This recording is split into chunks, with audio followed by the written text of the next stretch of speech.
Hello all my dear friends, आज के इस वीडियो में हम डिस्कस करने जा रहे हैं all the facts related to malaria. क्या आपको पता है कि मच्छर से मलेरिया नहीं होता है? जी हाँ, मच्छर से मलेरिया नहीं होता। मलेरिया एक प्रोटोजोन से होता है जिसका नाम है प्लाज्मोडियम।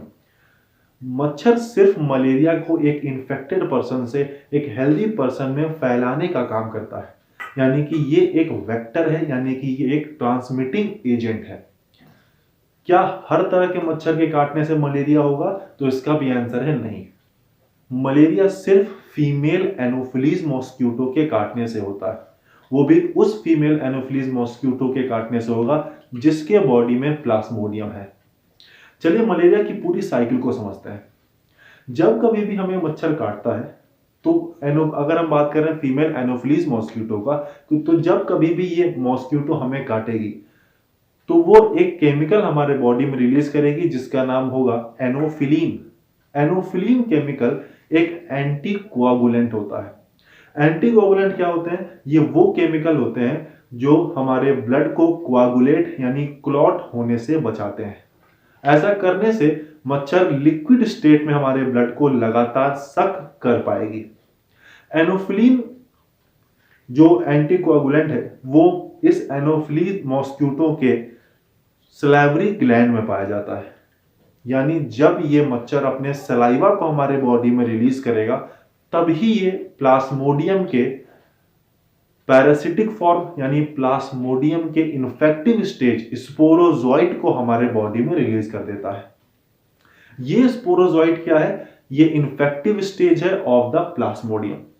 स्पोरोजोइट हमारे ब्लड में आता है और आधे घंटे के अंदर अंदर ये ब्लड से स्केप करके हमारे ऑर्गन लिवर में चला जाता है।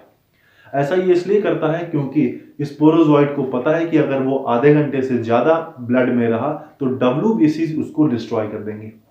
तो ये हमारे लिवर में चला आता है। लिवर में आने के बाद ये एसेक्सुअल रिप्रोडक्शन करके अपने नंबर को और ज्यादा मल्टीप्लाई करता है।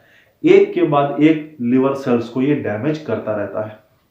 लिवर से निकलने के बाद ये हमारे वापस ब्लड में आता है और ब्लड के RBC यानी कि रेड ब्लड सेल्स में एंटर कर जाता है। रेड ब्लड सेल में ये सेक्सुअल रिप्रोडक्शन करता है, जहां ये दो अलग अलग तरह के गैमेटोसाइट्स यानी कि मेल और फीमेल गैमेटोसाइट्स का फॉर्मेशन करता है।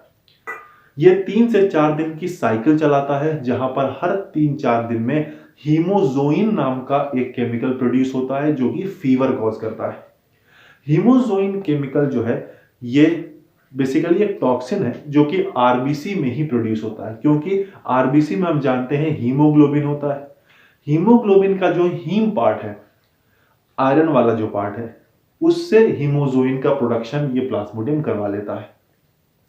गैमेटोसाइट्स एक बार जब बन जाते हैं, यानी जो मेल और फीमेल गैमेटोसाइट बन जाते हैं, उसके बाद इस गैमेटोसाइट्स का जो फर्टिलाइजेशन है वो मॉस्क्यूटो के एलिमेंट्री कैनाल में होता है। यानी एक बार दोबारा मॉस्क्यूटो हमें बाइट करेगा और फीमेल एनोफिलीज मॉस्क्यूटो जब ब्लड को सक करेगा तो इन मेल और फीमेल गैमेटोसाइट्स को वो ले लेगा और फीमेल के गट में यानी एलिमेंट्री कैनाल में फर्टिलाइजेशन होगा।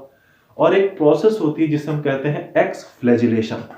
एक्सफ्लैजिलेशन वो प्रोसेस है जिसमें ये जो गैमेटोसाइट्स आपस में फ्यूज करके जाइगोट बनाए हैं उनमें फ्लैजिला बन जाता है। फ्लैजिला की हेल्प से ये एलिमेंट्री कैनाल से माइग्रेट करके मॉस्क्यूटो के सलाइवरी ग्लैंड में आ जाता है, जहां पर ये अपने इन्फेक्टिव स्टेज स्पोरोजोइट में कन्वर्ट हो जाता है। तो ये पूरी साइकिल है अबाउट मलेरिया। अगर इस तरह के वीडियोस आप और चाहते हैं तो कमेंट करके हमें जरूर बताइएगा।